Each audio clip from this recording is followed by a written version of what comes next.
This is the Last Minute Blues Podcast with Donny, Alex, Jeremy, and Jeff Burton.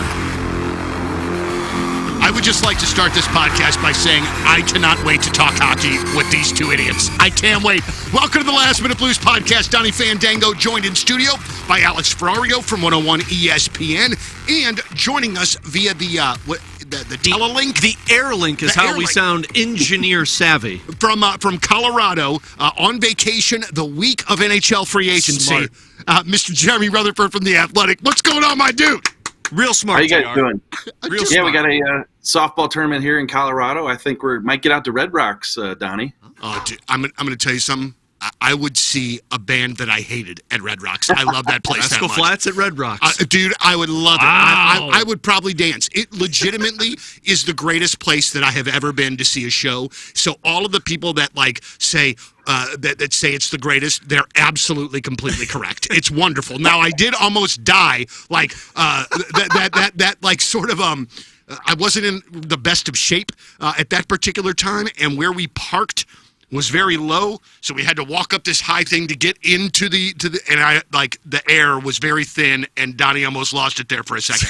But the show was absolutely magical. JR, so is this like a true vacation, or is this a softball tournament, or like a combination thereof? Yeah, it's a good question. I'm still trying to find the answer. It was a situation where when the softball team said, hey, we're going on a tournament in Colorado and this week, and I looked at the calendar, and obviously, July 1st is free agency and there's development camp, but these opportunities don't come around too often to go to Colorado with your family for a big softball tournament. So I covered free agency here at the hotel yesterday, and I'm missing development camp, and I'm going to try to get a couple prospects on the phone today. So doing some daddy duty, doing some juggling, but trying to make it all work. Dude, that's awesome. That's great. And this is the part that I love about JR, such a it's going to sound super cheesy, but family guy. He's always been this way since I've known the guy getting into this business, and a guy who can find time to still go do stuff with the family in the middle of free agency. That's massive. Absolutely. Now, jokes on you also, JR. You're not going to Red Rock because today Doug Armstrong will make another trade, and you'll have to hang back while everyone else goes and enjoys Red Rock. Let him do it. Somebody else is going to have to cover this one. You guys do the same thing. I mean, Alex, girl dad, does a great job. Donnie, we love telling stories about our kids. But my thing is this, I think this is 20 seasons covering the Blues. Been at the Post-Dispatch since the mid-'90s. And you just understand that when you get to the end of the road, let's say we retire 60, 65, yes, you loved your job and you loved doing it, but if you missed out on all these important things, then was it really worth it? I'll never forget my son's first birthday. I was in the press box at Madison Square Garden, and what was it? It wasn't FaceTime before that, whatever Skype. It was. Skype, yeah. I think I Skyped. Did a relationship on Skype. Not like that, Donnie. Disgusting. Yeah, we know where you're going with that one.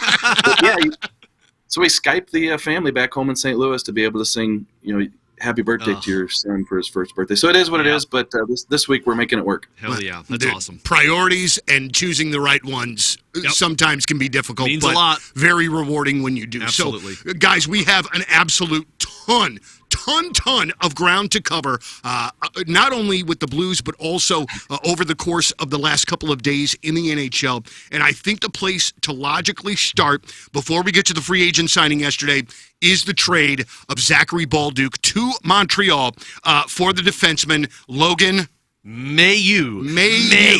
Now, I'm just going to go on my little spiel here. Take it. That I feel as though that as a hockey trade, this looks to be a pretty darn good one from Doug Armstrong. You're going to get a young right-handed defenseman who supposedly has a big shot, and this dude seems like he is a house. 6'3", 210, 215, something like that. Now, unfortunately, you had to trade a guy that we all liked in Zach Baluk in which to do it. But guys, I think if you want to get something, you got to give something. All right. So that's first and foremost. The Blues did have seemingly excess wingers in which that they could trade. I feel as though, if I can just be very honest with you guys, that if Logan had not had issues in the past, that maybe that this trade isn't being looked at the way that it is. Yeah. But I think that him coming with a little bit of baggage on top of people liking Zachary Baluk is just kind of recipe for a lot of grumps. Yeah, I mean, I kind of felt like the baggage was secondary to the fact that he hadn't played more than, 7 NHL games. That as well. That's the part that I have seen a lot of people, and I'm sure, JR, you've seen this in your comments, have been upset about, saying you traded a guy who just scored 20-plus goals for a guy that's played 7 games in the NHL. Man, this is going to sound like I'm taking shots at Blues fans, and I'm not doing that at all. We have been spoiled by trades of Doug Armstrong's past. Mm-hmm. Because of trades in the past, hockey trades have meant Yori Laterra for Braden Shen, Tage Thompson for Ryan O'Reilly, Booch for Sammy Blais, who was traded back to the Blues. Yeah. Like, when people hear hockey trades, they think, oh, yeah, it's because Doug Armstrong did highway robbery on the other NHL team. That's not how they go down. Doug said it yesterday, and I agree. Hockey trades are meant to hurt a little bit. Mm-hmm. But hockey trades start by you giving up something you don't want to give up, but you have a lot of, to somebody who doesn't want to give up, but they also have a lot of. And that's just the thing. JR, I was looking at this over the evening this past night because you see all of the people that are reacting negatively, like, you traded this for that. Do you know how many right-handed defensemen that are under the age of 25 are playing in the NHL top 4 minutes right now? There are 5. There are 5 guys that are under the age of 25 playing top 4 minutes that are right-shot defensemen. The Blues just drafted Jiricek, and he's multiple years away. They were very deficient on their right side. They needed, Doug Armstrong told us they wanted to fix their defense. Yes, you had to give up a 20-goal scorer, maybe more with Zach Bolduc. But, man, from everything I've read, it sounds like this kid is going to be a top 4 defenseman-esque for the Blues of the future. Yeah, let me tell you how I think this one's going to turn out. I'm going to look 2, 3, 4 years down the road with this response. I'm going to say that Blues fans are watching the highlights. They're going to see a Zach Bolduc goal. Did you see that Bolduc goal last night? That was awesome. Oh, my gosh. He's really turned into a good player. And the response from Blues fans is going to be, yeah, but we got Logan Mailloux. Yep. And where would we be without him? Because he is a great young defenseman and has the potential to be, like you said, Alex, that top 4 guy, that rare guy under 25 who can come in and play in the NHL. Like Doug said, he has a job to lose in training camp. And so I think that this was probably a hard trade to make in terms of realizing you're giving up Zach Bolduc, a guy who's got a ton of skill and plays with an edge. You know, forget about the 12, 13 goals he scored down the stretch. How about when he's cross-checking guys at center ice, sticking up for his teammates, right? Yeah. So I like Zach Bolduc. I don't like the thought of losing Zach Bolduc, but this is the price that you have to pay for top 4 young right-shot defensemen, and it sets you up pretty well. Now, granted, Justin Falk, Cam Fowler might even be gone in a couple years. Who knows? Colton Parayko's probably going to play a while, right? But eventually he's going to be gone. At some point, you're going to be looking at, the Brobergs and the Maillouxs and these types of guys that are going to take over. I think it was a good trade. It was a hockey trade, and I think in a couple years, both fan bases are going to be really happy. Well, real quick, Donny, just to add one more. I think the frustration from this was also people wanted to see Jordan Kryou traded away. Yeah. And that was leading up to the trade deadline because remember, Kryou was to Noah Dobson. Mm-hmm. And that's what the trade sounded like it was until Dobson went to Montreal. And then you're not acquiring another right-handed defenseman that's out there for Kryou because they're either untouchable or they're not to the level that Mailloux could become. And so you go to the next level down. Well, we can't get Dobson. Where do we go next? We go with our wingers that have a lot to offer. And this guy's 21 years old. He's 21 years old, 6'3", 210 pounds. And talking with a couple of people yesterday that work in Montreal, they said he was going to be on the NHL roster this year. He is too good for the American Hockey League. So that's what you acquired for a guy that, unfortunately for Bolduc, was penned in to being a third-line winger for you because he wasn't getting top 6 minutes with this roster. Right. All right, so guys, can you kind of sort of shake out how the defense looks right now with this addition? And also, can you kind of sort of speak to what it means for Tyler Tucker, what it means for Matt Kessel? 2 guys that I really thought we would see a lot more of this coming up season, but it starts to be a numbers game at some point or the other. So how do you guys, how do you see the defense as it is right now, and then how do you see it playing out for those 2 guys specifically? I think that if you look at the Blues defense right now, it's going to be Fowler and Parayko in that top pair. I think right now as it stands, it's going to be Broberg and Falk. And then I think the third pair, you try to piece it together, but I think, what Doug said yesterday, yesterday is that Mayu's going to be in there, right, on that right side. Mm-hmm. And then is it Tucker on the left? Is it Letty on the left? But we could sit here and talk to her blue in the face about, what that third pair could look like, and even the second pair. And then in 2 weeks, Doug Armstrong trades Justin Falk, Nick Letty, somebody. Sure. Now, let's keep in mind, I put this in my article, July 1st, a big day in terms of, that's the new year when the contracts kick in, the no trade clauses kick in. And we talked last week, right, that the modified no trade clauses. So now Nick Letty and Justin Falk, they have modified no trade clauses, not full no trade clauses. So it changes. They could, a week ago, veto a trade to any team in the league. And now it's a 15 no trade for Justin Falk, and Nick Letty can go to 16 teams. So Doug Armstrong has that to work with now. I think we'll see some sort of shakeup with the defense between now and opening night. And that's where I am as well. And I know, Jerry, you listened to Doug Armstrong's availability yesterday, too. When he spoke and somebody asked him, you got a lot of defensemen for this roster, and he said, yeah, we're looking through that. My assumption is you're going to see one of Letty or Falk get traded. Mm-hmm. And Tucker, to me, is on this roster next year. And, I mean, they made it pretty clear, like, hey, he's a third-pair defenseman for us. I don't know if he's a left or the right side yet, but he's on that team next year. Also remember that Kessel is waivers eligible. So if you put him through waivers, he can be claimed off of waivers, which I don't know if they want to do that for a depth piece that's young. JR made a good point yesterday with us on BK and Ferrario that Mayu is waivers exempt, but I don't think you're making this trade if Mayu's on here. Right. So you see what I'm doing, Donnie. It's like your process of elimination, you start to weave guys out of this one. So to me, it's going to be Falk or Letty. One of the two probably gets moved, and you wait for the dust to settle in free agency to see who's available. Because I think this also could play into the Blues' hand. I don't know if you guys have noticed, not to get off tangent here, but some of these defensemen are getting paid like 4 or 5 years with $4.5 million. Letty's got 1 year left. Falk's got 2 years left at a pretty reasonable $4 and $6.5 million. This might be something that Doug's able to fill another void for the Blues in their forward group. If they move off of one of their defensemen, it's just a matter of who needs a defenseman around the NHL. I'll be very, very. I mean, it's everything being still kind of very fluid.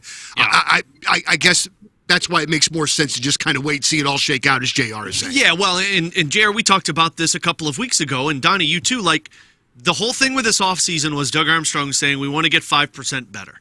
And we asked the question yesterday, on paper, what this team looks like. Are you 5% better? And I think I've heard some people say, no way, you're actually worse than this because you got rid of depth scoring. Your third line doesn't look that desirable. You didn't bring Faxa back. And on defense, you have an unknown.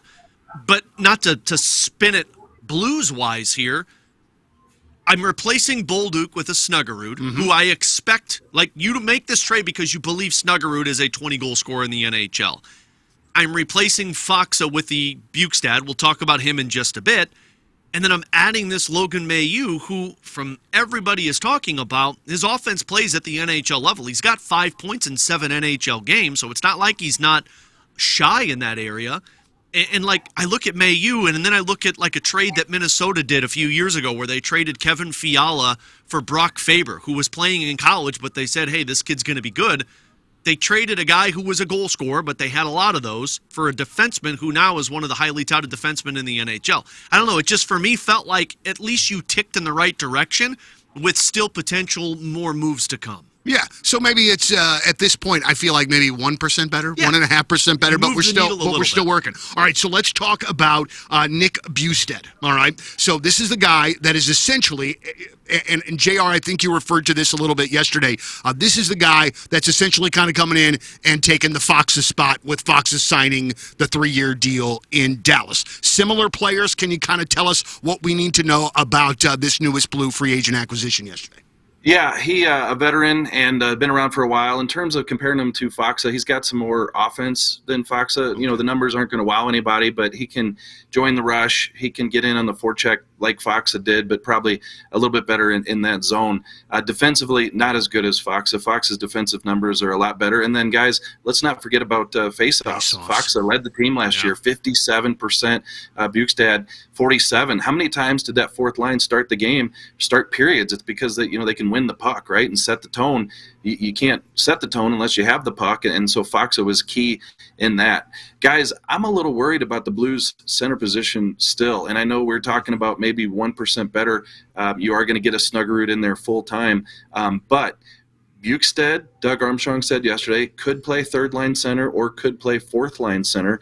If you have up the middle of Braden Shen, Bukestad, and Oscar Sundqvist, it's just not the offense that you're going to need. And so that's why I think that there's still some work to be done with this roster. And I think Alex touched on it. You could have a situation where maybe they try to move a defenseman in a package that still brings you some sort of center help. I'm not saying that center is out there, but we saw what happened in free agency, expensive. We saw the Blues try to acquire some players via trade.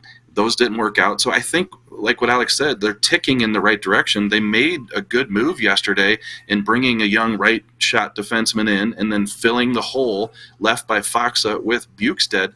But even getting Snuggerud back, you're going to get Holloway back too. I still think that third line's missing some juice, and they're missing some juice in the middle. I still think Doug Armstrong's going to have to find another forward. Well, I mean, you look at that, even in yesterday, after the addition of Bukestad was made, the trade, and I was looking at the depth chart, and you're looking at that third and fourth line, and you're going, I want to like this more than I actually do. I like these guys, but I love Sonny, but we know what Sonny is, and dude is banged up all the time because he plays like a friggin' wrecking ball. Right.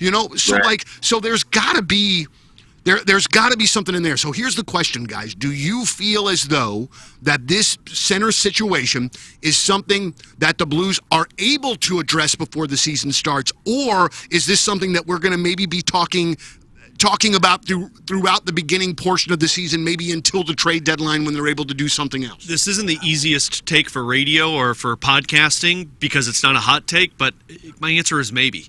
I think JR is right. Yeah. So, you know what, Donny? We'll talk in about 2 months. 2 months, They're guys. maybe going to do it. Yeah, sorry. I'm not very hot takey today, guys. That's awesome. I think you can acquire something with those defensemen, but it might require you to add another piece with it. And are they willing to do that? And then is another team willing to give up the centerman? Centermen just aren't available. That's just the thing. I'm sorry. Yeah. I just had a No, I just saw had a Donny's thought. eye. The light bulb went, and I'm just stopping. Guys, does this give Dalibor Dvorsky a chance to make this roster? Alex, you can answer. Wait, hold on. Probably not, though, because we're talking about a third or a fourth liner, and you're not going to want that guy playing in your third or fourth line, JR, right? Donny just answered his own question. Sorry, we can step away from the podcast. I didn't mean to interrupt. No, I just think maybe. No, I'm joking. Son of a... I think everything that we've heard from Doug Armstrong, they're going to be patient with Dalibor Dvorsky. Now, if he tears it up in camp and he looks like he can hold down the third line center, then great. That's awesome. But I think you probably got to answer that question before you kind of get deep into training camp or the start of the season. Mm-hmm. And guys, there's a name that's still out there, and I know we'll podcast now, and maybe this guy signs before the podcast gets out. But Pius Suter, he could be a really good fit for that middle six, and he's defensively responsible. A little bit of offensive upside. Maybe he's not a big part of the future. The question is the cost, and especially for what Granlund just signed for yesterday, 3 by 7. Alex, yeah. That's the thing. So Granlund gets $7 million. Is Pius Suter, is he a $5 million, $6 million guy now? He could be, and if that's the case, and you're asked to give him 4 or 5 years, it might not be worth it. All I'm saying is he would really shore up what the Blues need there in that middle six center. Can I try and sell you guys a little bit more on Bukestad in the center position? Because I actually was the one that was a little bit higher on Bukestad. He and Christian Dvorak were the two guys that I'm like, you know what? Go an under the radar guy. See if you can make some type of move here. And Dvorak signed for $5 million or 5.2, and that was way too expensive. But Bukestad this season for Utah, his numbers aren't very good. You look at it and you're like, this is what you got? But also remember, Utah brought in a lot more of their prospects, and they pushed him down to a fourth-line role. And when you go to a fourth line, you play to that identity, right? You play the checking, the heavy, physical, defensive savvy, and that's just not who Bukestad is. 2 years ago, when he was with Arizona, he was used as a third-line center, and he put up 22 goals. Mm-hmm. And his face-off numbers were 49.7%. By no means am I acting as if this guy is going to go out there and put 30 goals up for this Blues team. Frankly, it might be less than 22. But the goal this offseason was to upgrade over who? Oscar Sundqvist. Yeah. And to me, Bukestad is a better player than Oskar Sundqvist. And I love Oskar Sundqvist, but for what Sonny is now in terms of making sure his body's in the best shape possible, third line's not it. I actually think the fourth line might play a little bit better into Sundqvist's role. Now, the physicality is the part that I'm questioning. Sundqvist isn't good defensively like Faksa. He's not great on the faceoff dot like Faksa was. But we all know Sundqvist can play a defensive two-way style of hockey. And if you put Sundqvist on a fourth line with Walker and Toropchenko, who both are engines, couldn't that fourth line do a little bit of what Radek Faksa was doing on that fourth line? And if Bukestad is a guy that can drive offense, the weak spot on that third line, in my opinion, is more so the wing that you got rid of Baluk on than it is the center spot. Now, would you like to upgrade? Absolutely. I would love somebody in the second line center, Shen in the third, and Bukestad on the fourth. But for what it is, I really wonder if Bukestad can be an upgrade over Sundqvist. Sundqvist can play to the same level as Radek Faksa, and now you're looking for somebody to be that winger that replaced Zach Bolduc. I don't think it's Texier. I don't think it's Joseph. This is my long-winded answer to get to Dvorsky. Could Dvorsky do on the wing what Robert Thomas did on the wing in 2018-2019? Discuss among yourselves. How's that for a maybe take, guys? I'm still trying to catch up with everything. Yeah, so that was like follow your own adventure, and you don't put your finger on the one page, and you're like, damn, did I go through the door or no? The only thing that and JR, I didn't mean to cut you off, but the only thing that I don't love about what you just said is everything has to go right in that particular situation. Yeah. Welcome to pro sports. You know what I mean? And like I just very much sort of you want to know. Yeah.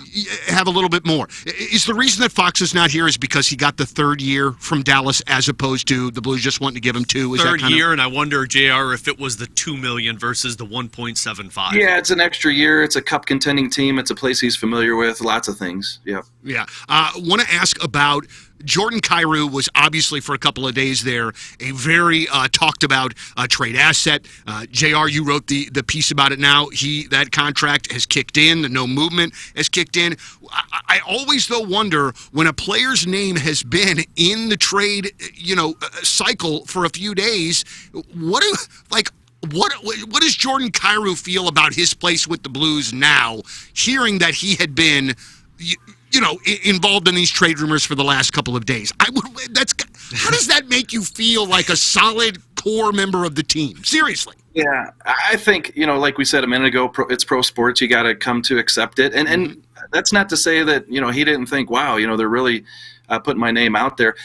Doug Armstrong has done this in the past where he's gone to players and talked to them about the situation, sometimes after the fact, but I think that does help, that communication, that relationship. You guys probably remember him going to Pavel Buchnevich after everything was over last year and said, hey, listen, was your name out there? Yeah. Did I mention your name? Yeah, but I was asking for the mother load. And maybe he has that same conversation with Jordan Kryou. They're going to emphasize to him, that he's a big part of this team, and he knows it. But I think all players have to realize that, hey, if a team can go out there and hit an absolute home run, this is sports, and they're going to move you. But it didn't happen with Jordan Kryou, and that should show Jordan Kryou how much the Blues value him. And you think of the names or the teams that he was associated with, like Kairou's name was associated with the Islanders for Dobson. I mean, right. No matter how you feel about Dobson is a 25-year-old right shot defenseman that a lot feel he is a top pair guy. Mm-hmm. His name was associated with Buffalo when the Peterka trade went down. My conspiracy tinfoil theory is it wasn't just Peterka, that they were saying, look, we want Peterka and a Bo Byram if we're pulling this deal off. So, think of the packages that they were asking for Kryou, and they didn't come to fruition because the other team didn't want to do it. But the Blues were saying, if we're going to trade this guy, we're going to make sure we're getting significantly better than where we're at. I personally think this is the best case scenario now. The no trade is kicked in. Does this mean that the trade is completely off the table for Jordan Kryou? No, because Doug Armstrong doesn't care if the no trade clause is attached. Hence Torrey Krug getting traded and it not working out. If they want to trade him, they'll try and trade him or find a way to trade him. But now the whole conversation about it can end. Now It's just Kryou. I have to imagine if you're Kryou, you can kind of take a breath of fresh air now, right?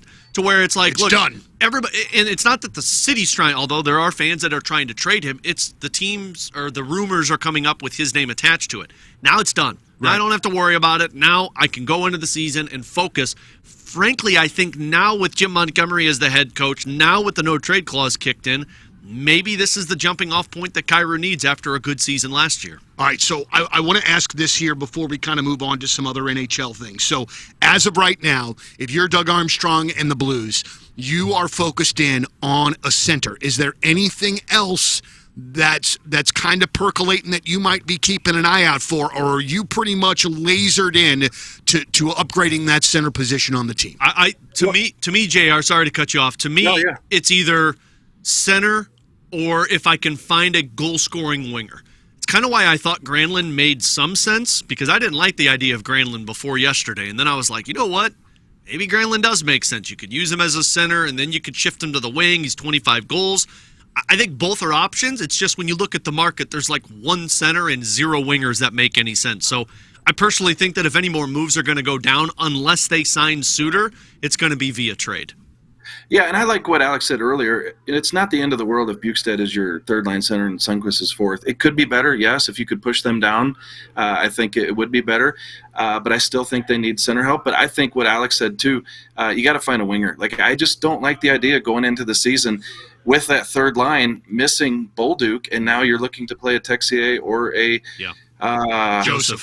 Joseph on that third line, and especially if you got a Bukestad and maybe he's not contributing offensively. You in today's NHL, you have to have a third line that can produce some offense, and I don't think the Blues have that right now. So to me, that's priority number one, however you want to shake that out with the center winger situation.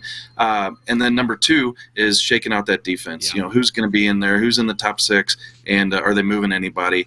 I think those are the two things heading into the season. But listen, hey, you know, we joked around earlier about maybe and riding the fence. You know, I'll throw another one at you. I think I'm always a firm things happen for a reason person.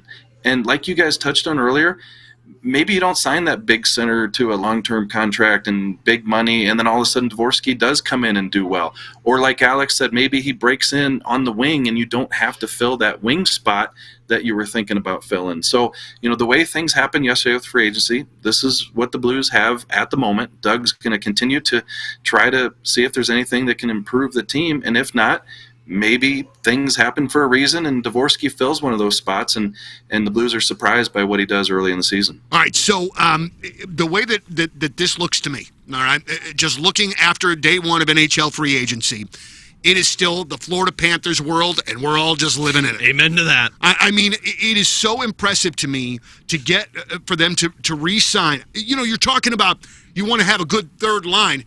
Marchand was playing on the third line. Yeah. Like it's just so crazy. So Florida has locked up their big three. Mm-hmm. And to me, I don't think with free agency so far, even with what Vegas did, and we'll talk about that in a second because I have some thoughts, I still feel as though this is Florida's world and league, and we're all just living in it. Do you guys agree, disagree? I personally don't know there's anybody in the Eastern Conference that can unseat the Florida Panthers. Anytime soon, dude. At least for this coming season, because after this season, Bobrovsky's a free agent, and then we all know what happens if you can't have a goaltender, hence the Edmonton Oilers, you don't have a lot of success. But maybe they keep Bobrovsky there. But for now, it's the same roster. I expect the exact same stuff from Florida, and they still have like $1 million to work with in their salary cap space. Now, let's also remember they are paying Brad Marchand until he's 43 years old. Mm-hmm. So, you know, you got to give to get a little bit, and that's unfortunately what's going down there. But to keep Bennett, to keep Ekblad, I know people are going to complain about the state income tax, and although that is some gripe, I think this is more of these guys wanted to stay in a team that knew had a chance to win at least 2 more Stanley Cups. Absolutely. Would I want to leave for an extra $2 million if I'm living in Florida with a team that has the best shot to win a Stanley Cup next year? Hell no. So if I'm Ekblad, if I'm Bennett, man, this is so much better than me going to get an extra $3 million in an extra year from the Columbus Blue Jackets. From Utah. Or from Winnipeg. No, I'm going to stay in Florida, and I'm going to go win another Stanley Cup. So good on them to do this. I don't bash them for it. They did become the villain, though. Like, they and the Vegas Golden Knights have become what the Golden State Warriors were when Kevin Durant went there, right? Yeah. And become what the Kansas City Chiefs are in terms of every season you're going to be like, God, I hate that team because they're so good. Well, one's good and the other one is just corrupt. We all know which one I'm talking about here, and that's Vegas. By the way, sorry, go ahead, Jer. I'll say this is what you want to create. This is what teams want to create. Yeah. It starts with a good locker room. Obviously, you got to have talent.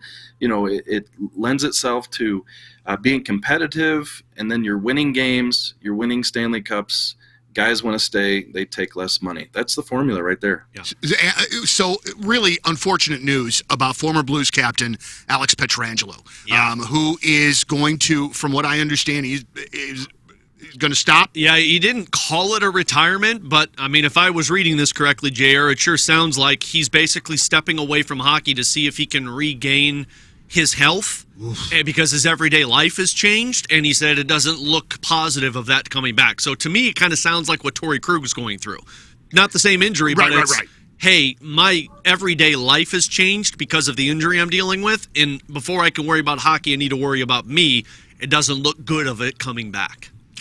I think he probably left the door open just a little bit, just in case something were to change. But I think his mindset at this point is that it's likely over. And let's keep in mind, this isn't just one injury; it's multiple injuries. Yeah. It's not one surgery; it could be multiple surgeries and major surgeries too. And then the thing is, if you do come back and you're trying to play in the NHL a couple more years, how is that going to affect your post life, just in terms of getting around? Right. To have a dramatic major surgery, get through it successfully, get your health back, have your home life back, and then go wear and tear more, playing the game. So at some point, even though you love the game and you want to give back and play the game, it just can't be worth it at some point when you look at the family you have and look at the future you have. So, I know it's been tough for Alex to probably come to grips with all this, and Blues fans, have fond memories of Alex Pietrangelo as a Blue. He goes to Vegas. Obviously, that stirred some emotions with the fan base. But at the end of the day, you look at the person and his family and what's best for him, and it looks like this is the direction that Alex is going to go. Man, I just love Petro. Yeah. I mean, I hated that he was with Vegas, but that's a dude that I just can't root against. Yeah. And the cool part is he'll probably come back to St. Louis too whenever it is over, because his wife's from here, so I would imagine maybe they come and stay here, and he's Blue once again. So let's talk very quickly about Vegas. JR, sit back on this one. Who is now, without question, my least favorite team in the league. Listen. Changes by the day. It does. Man, if DeBoer goes there as an assistant coach, oh my gosh. First and foremost, I am so tired of hearing the name Mitch Marner. I'm just happy that it's over. Amen to that. First and foremost, that. Also, too, that's great, fine, and dandy that he's going to this team that is top-loaded with Stone and Hurdle and Eichel and all of these guys. But Florida won because Florida has 4 friggin' lines that they could throw at you that could kick your ass throughout the course of those 60 minutes. I am not convinced, even in the slightest, even with the addition of Mitch Marner, that they have 4 lines that could compete with a team like the Panthers in a 7-game series. Also, on top of this, I want to see Mitch Marner perform in the playoffs. I want to see him be the guy. Because to me, it seems like Mitch wants to be the guy, but not really be the guy. He doesn't want to take all of the responsibility that comes with being one of those dudes. Dude, you're in Toronto.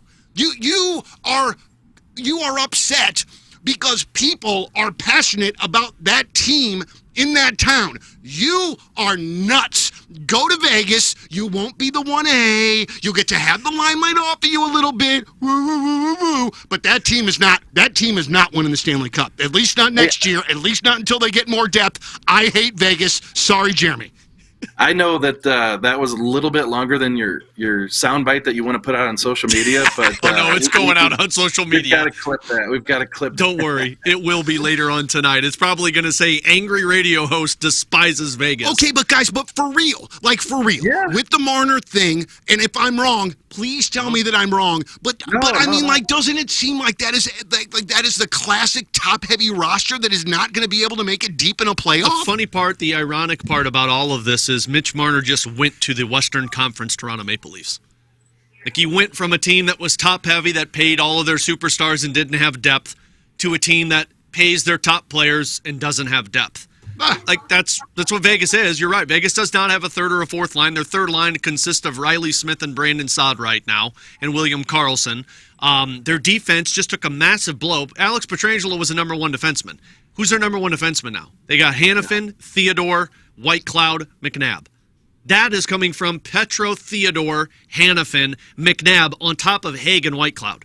They've got two guys that aren't even NHLers. They're AHL fringe guys. And then they don't have a goaltending tandem. So, yeah, I look at this and say, like, I don't think Vegas got better in terms of their top players producing 100 points. Vegas didn't get better, in my opinion, of where they're at in the standings because one guy falters, the whole thing crumbles. Here was my issue with it. Now I'm going to go on a little Donny rant here. Good. Makes me feel less crazy. Kelly McCrimmon yesterday, I don't know if you guys saw this, but he was taking shots at fans in the National Hockey League for assuming they were going to trade away William Karlsson. He's like, I had to go to Carly and explain to him we would never trade you. Don't play the martyr and act like you never trade the people that are identities to your team. You basically stabbed Marc-Andre. You stabbed Marc-Andre Fleury in the back because you wanted to get rid of him.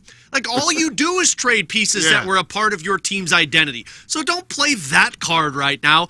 And then, and this isn't taking a shot at anybody in press conferences because I wasn't there. But JR, I could not believe that not one person asked him about the tampering claims with the Toronto Maple Leafs. Oh, yeah, I forgot about that. Like, I get what his answer is going to be. It's like, we didn't tamper. But don't you think you have to ask that question? Yeah, probably so. And, the fact that Toronto made the trade with him and you knew the tampering charges weren't going to come because of that, which to me, that's a whole screwy situation in itself. Hey, if we get the player or get something for the rights of Mitch Marner, we won't do the tampering. Like, I don't know. Didn't Ottawa get a first-round pick taken away from them because of the whole Evgeny Dadonov thing? Yeah, that was a no-trade clause thing that was, just not communicated properly. Yeah. But yeah, so there's – the whole free agency thing, July 1st, deals announced 5 minutes later, but yet they weren't supposed to talk until noon. They need to go back to the courting period, I think. Yeah, where I agree. You get to talk to the people a week before. But to answer Donnie's question just real quick, no, I agree with you. I think Vegas can be good if they do kind of upgrade that bottom six in the forwards and get some more guys who are suited for the playoffs. You can't just live on those top guys. But I'll say this, the one comment from Marner that stuck out to me is when he left Toronto and he says, hey, sorry, it didn't work out, gave it my best. And I'm not trying to put all the blame on him, but did you?